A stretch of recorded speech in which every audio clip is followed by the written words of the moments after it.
Hey everybody, it's Rabbit. Welcome back to the channel, and today we're going to be continuing our CAS guide and visiting helicopters. Everybody's least favorite CAS option, but it is something important to know about, especially because helicopters do have some unique features that make them slightly different from planes, so we will be going over all of that in this video. Now, since helicopters don't have their own game mode, let's go over some brief flight characteristics of helicopters, things you need to keep in mind. In order for a helicopter to move in any direction, what it essentially has to do is either increase engine power to go up or down, or decrease it, or it has to pitch the rotors. And pitching the rotors obviously causes a bit of a delay because you have to wait for the rotors to pitch and for the helicopter to actually start moving. And all of this becomes a bit of a problem because momentum is basically your biggest obstacle. The bigger and heavier your helicopter is, the less likely it wants to change its direction. So trying to get your helicopter to shift will be harder the heavier your helicopter is. So like your max speed doesn't necessarily determine how good your helicopter will maneuver or turn. Something like a Hind can go relatively fast, but the Mi-24s are also incredibly heavy, so you can't really stop on a dime or change your direction. Additionally, one thing you want to keep in mind with the helicopter is you do have this little thing in the middle of the screen. This tells you what direction your helicopter is currently drifting. This will come up later when we go into using weapons, because you have to know what direction you're drifting because your weapons will also be drifting in that direction. Additionally, one control that I would definitely recommend mapping for helicopters is a hover mode. This will automatically lock your helicopter in place, and hitting the throttle will go up or down, but it won't change your position in the air vertically. Some helicopters do drift a little depending on exactly what their weapons are, but they generally stay pretty stationary while doing this, and it makes this one of the easier ways to employ your weapons is going into hover mode, and it's also a lot easier to land. Additionally, one other minor feature to go over, some helicopters have retractable landing gear. You don't have to retract the landing gear because helicopters, frankly, their flight performance isn't hurt that much by it, and I'm probably one of the few people that care about flight performance, but I do usually retract the landing gear before I go out. And the way you do this, if you don't want to specifically bother mapping a button press, is you go to Mechanization in the multifunction menu, and then you go to Toggle Gear. It's pretty easy, pretty straightforward, and it doesn't really take that much time to do. You don't really have to do it in a hurry most of the time, and helicopters can land without their gear. You don't necessarily have to drop it. So in general, I think it's actually a pretty good idea to retract it on the helicopters that have that option.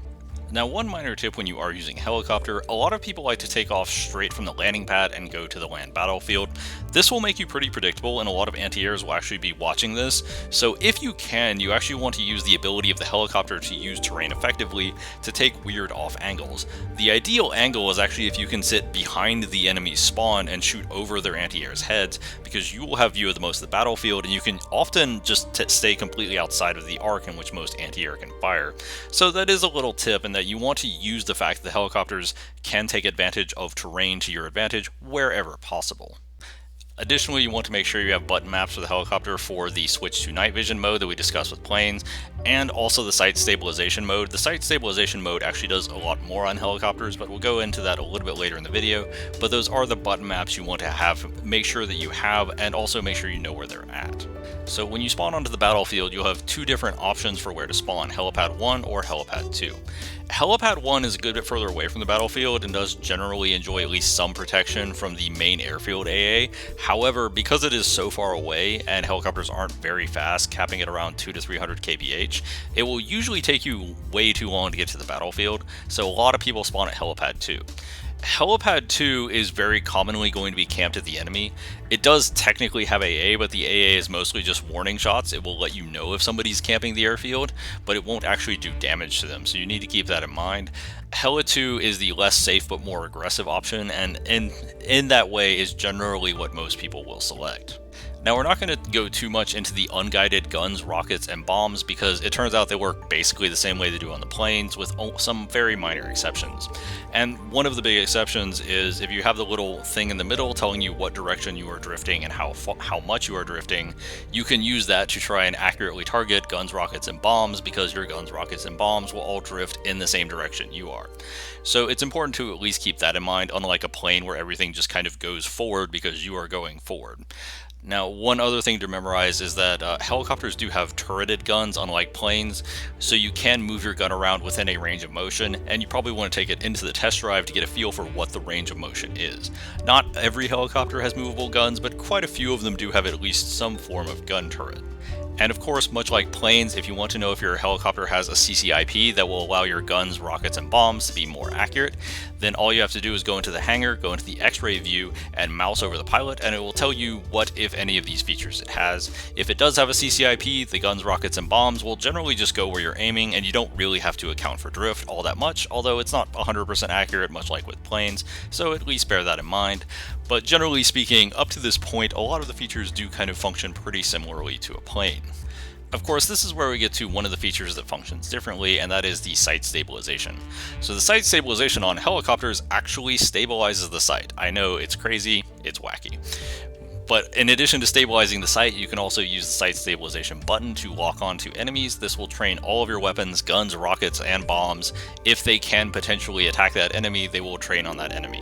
Obviously, if it's something like a rocket in a fixed mount or a gun in a fixed mount, it won't target them because it can't. But everything that can theoretically move to target them, including things like anti-tank guided missiles, will target that individual.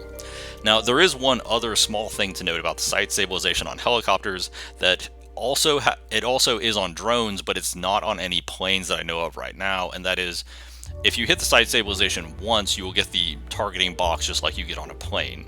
If you hit it again, this will actually loosen up your cursor so you can scroll around within that targeting box.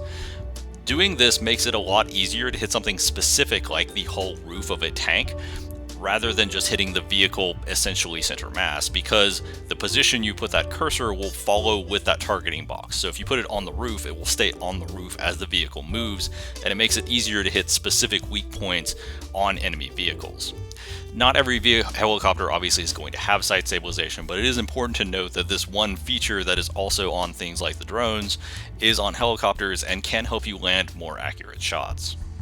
Now, when you go to use any of the guided missiles, it's important to note you will have a green box on your HUD in front of your helicopter, and the target must be within that green box to launch. Even when we're talking the fire and forget missiles, the target must initially be within that box, even though it can obviously leave it later. So just keep that in mind when we're talking about all of these guided missiles, because all of them have that limitation.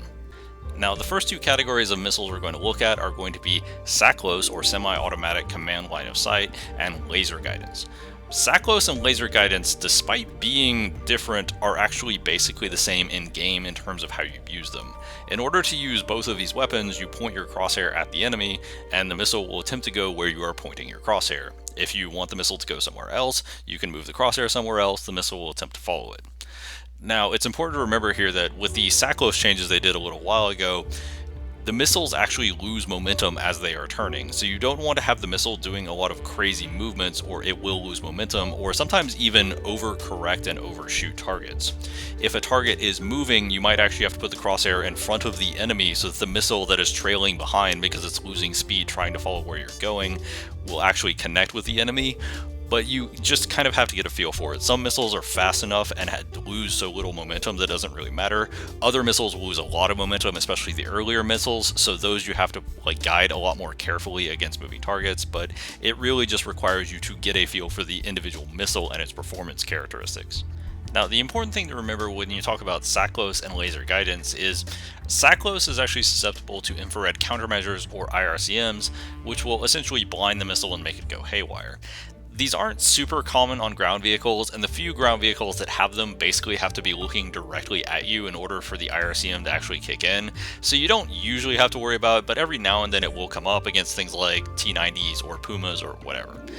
The laser-guided missiles do have a weakness of their own in that a lot of enemies, especially towards top tier, start getting laser warning receivers, and a laser warning receiver will tell them if they are being lased.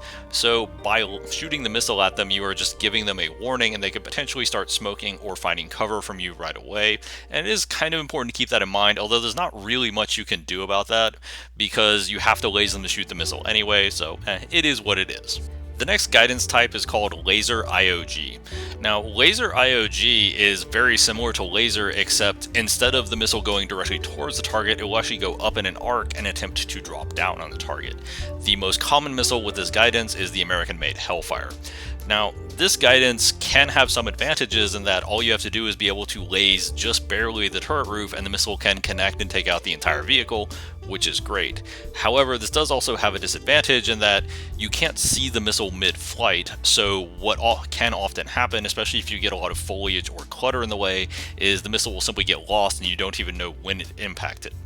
Additionally, these kind of missiles can't target enemies in smoke at all. So this is a big limitation, especially because the enemies will get a laser warning when you laze them to try and target these missiles if they do have a laser warning system. So unlike something like a Vakir where you can target enemies in smoke because it's a beam riding missile, the laser IOG missiles can't really do that at all. So it's important to understand this limitation. Otherwise, the missiles are pretty good, but you do generally want to aim for things like the turret roof rather than the hull because the turret roof is going to be a lot more consistent. And as one little note on the laser IOG missiles, if you are within 2 kilometers of the enemy, they will actually a direct attack, that is to say they will fly directly towards them. This isn't usually a good idea because you typically when you're at a battle rating where you have laser IOG missiles, a lot of anti-air is incredibly lethal within that range, but this is important to note that if you get within this range, instead of going to top attack, it will simply fly directly at them. The last type of missiles we're going to go over are the IR missiles, which are the spiky ERs and the PARs are currently the only ones in game. Now, these missiles are kind of interesting because you put your crosshair on the enemy, you hit the missile fire button, you will get a little targeting box, and then you hit it again and the missile will fire, assuming it has acquired the target. Now, these missiles have a few major advantages. Number one, they are immune to IRCMs. Number two, they don't give a laser warning. The enemy doesn't really have any idea that a missile is incoming unless they just physically see the missile launch. And of course, number three, it's a fire and forget missile, so once you launch it, you can just get the heck out of dodge and the missile will do whatever. It does, however, have some pretty strong disadvantages going with this type of missile, and a lot of these disadvantages are, number one, they can't hit targets in smoke at all. They might hit near them if they were close enough when they were mid-flight, but generally speaking, if somebody smokes when they see your missile launch, these missiles are not going to connect at all. It's also important to know with these IR missiles is that you can't control where it hits the enemy. So if the missile just decides to hit something like the machine gun on the turret roof and does no damage, you have no way to stop it from doing that. That's always the big problem with these kind of self-guiding missiles, and you'll see the same issue with Mavericks is, yes, you can hit the target without necessarily having to be within line of sight, which is fantastic, but you can't guarantee any real consistency out of the missile's performance. Additionally, it can sometimes be a little awkward to get enough of an IR signature for the missile to actually lock. The missile seems kind of inconsistent in that sometimes it'll lock onto somebody's turret, and sometimes you can see basically the enemy's entire vehicle and it won't do anything, but it is what it is. Overall, the missiles have more advantages than disadvantages, but it's important to bear in mind that they do have some limitations. And that concludes this installment in the CAS Guide series. There is one more installment coming up, and that's going to be anti-CAS, tips for shooting down planes and helicopters. And make sure to subscribe if you don't want to miss that video. If you like this video, feel free to like and subscribe. That always helps out the channel. And until next time, danke bitte tschüss.